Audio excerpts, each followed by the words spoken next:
स्कूंजर हाजिर हुई एक नई कविता के साथ। गाइस, कई बार क्या होता है कि हम एक रिलेशनशिप में होते हैं, प्यार में होते हैं, तो कई बार हमें समझ नहीं आता कि हमारे लिए क्या सही है क्या गलत है। बस हम भावुक होकर, इमोशनल होकर कोई ना कोई स्टेप उठा लेते हैं, जो कि बाद में जाके हमको लगता है कि हमने ये गलत किया या ये गलत हो गया।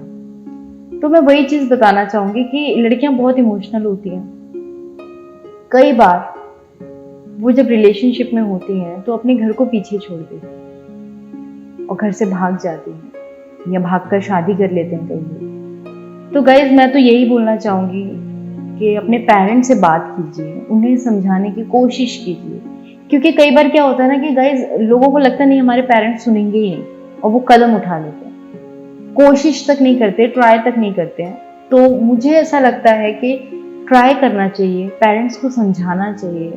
तो क्या होता है गाइस कि लड़कियां बहुत ज्यादा इमोशनल होती हैं, कई बार वो ऐसा कदम उठा लेती हैं और वो घर छोड़ देती हैं, और फाइनली जब लड़के के पास जाती हैं, लड़के की फैमिली के पास जाती है, तो वो फैमिली भी उन्हें अपनाने से मना कर देती है। तो ऐसी सिचुएशन में क्या होता है? ऐसी सिचुएशन में सुसाइड्स होते हैं, लोग मर जाते हैं, क्योंकि वो घर भी छोड़ आई है, जहां आई है वो भी उसके लिए स्टैंड नहीं ले रहा है, उसकी फैमिली भी उसे नहीं अपना रही है, तो उसे समझ नहीं आता कि वो क्या करेगी। तो ऐसे सिचुएशंस में गाइज, उसे सबसे अच्छा ऑप्शन यही दिखता है कि यार लाइफ ही खत्म कर देनी चाहिए, पर ऐसा नहीं है। लाइफ खत्म करना कोई ऑप्शन नहीं होता है। तो यही मैं कहना चाहूंगी कि अगर कोई लड़की अपना परिवार छोड़ के भी आ गई है, तो लड़के की फैमिली को समझना चाहिए, उस लड़की को अपनाना चाहिए, एक्सेप्ट करना चाहिए, और या तो उसकी फैमिली से, पेरेंट्स से बात करनी चाहिए,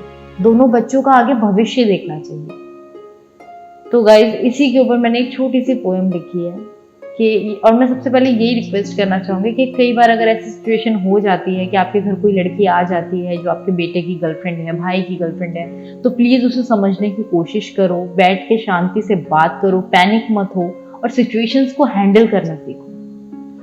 तो बस पोएम शुरू करती हूँ, एंड आई होप आप उससे थोड़ा बहुत रिलेट कर पाए। के बाल हैं बिखरे हुए, के बाल हैं बिखरे हुए, पाँव में चप्पल नहीं है, लगता है घर में बिन बताए आई।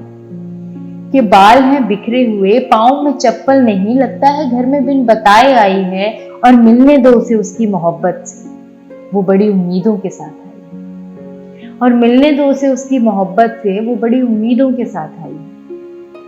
पैसे की उसे ख्वाहिश नहीं, पैसे की उसे ख्वाहिश नहीं, वो तो रईसी पीछे छोड़ आई। पैसे की उसे ख्वाहिश नहीं, वो तो रईसी पीछे छोड़ आई है, और जो कस्में खाई थी इन दोनों ने मिलकर, और जो कस्में खाई थी इन दोनों ने मिलकर, ये तो बस उन कस्मों को निभाने आई है, और मिलने दो उसे उसकी मोहब्बत से, वो बड़ी उम्मीदों के साथ आई। कि मिलने दो उसे उसकी मोहब्बत से, वो बड़ी उम्मीदों के साथ आई है। तुम्हारे इस बेजान से मकान को वो घर बनाने आई है, तुम्हारे इस बेजान से मकान को वो घर बनाने आई है, और तुम्हारी बहू बनने की ख्वाहिश में वो बेटी का रिश्ता बहुत पीछे छोड़ आई। कि तुम्हारे इस बेजान से मकान को वो घर बनाने आई है, और तुम्हारी बहू बनने की ख्वाहिश में वो अपनी बेटी का रिश्ता बहुत पीछे छोड़ आई है। तो मिलने दो उसे उसकी मोहब्बत से, तो मिलने दो उसे उसकी मोहब्बत से, वो बड़ी उम्मीदों के साथ है। कि मिलने दो उसे उसकी मोहब्बत से, वो बड़ी उम्मीदों के साथ है। कि पछताई तो होगी वो अपने घर वालों को छोड़, कि पछताई तो होगी वो अपने घर वालों को पीछे छोड़कर, पर तुम्हारे बेटे के लिए वो अपना सब कुछ छोड़ आई है। और मिलने दो उसे उसकी मोहब्बत से, वो बड़ी उम्मीदों के साथ आई।